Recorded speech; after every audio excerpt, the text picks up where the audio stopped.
Ces Energy Fields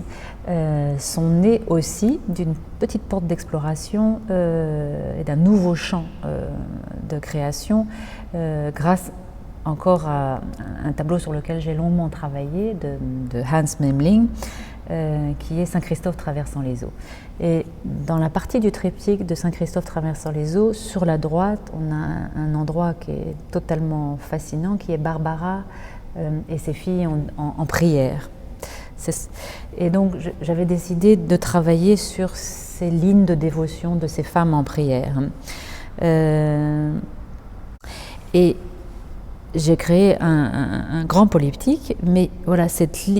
trois lignes de dévotion, ces trois femmes en prière, je voulais qu'elles tiennent avec cette ligne du pinceau, quand le pinceau rentre dans l'espace, parce qu'il ne faut pas oublier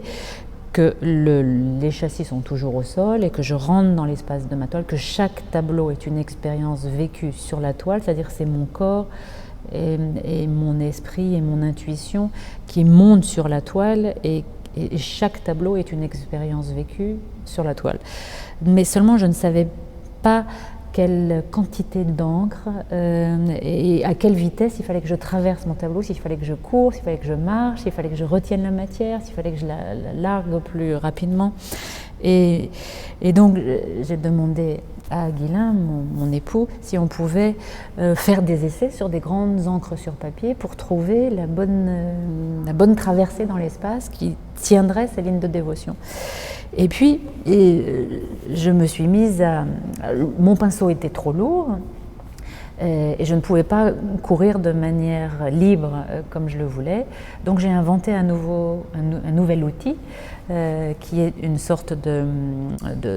d'entonnoir et d'élastique, d'entonnoir qui représentait pour moi la réserve d'encre de l'intérieur du pinceau, mais qui était beaucoup plus légère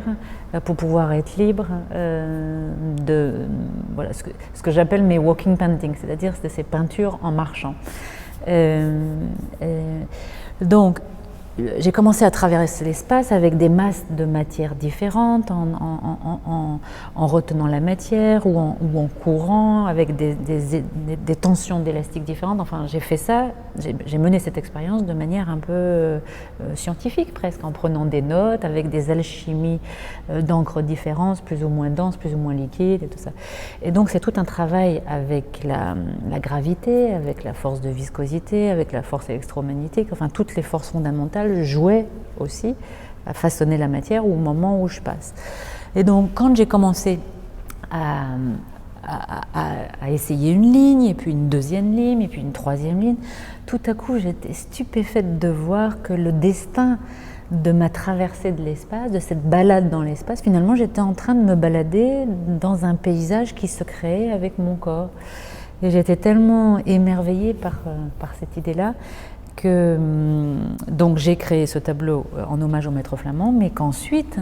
je me suis dit, dès que j'ai un grand projet d'exposition, il faut que je crée cette série-là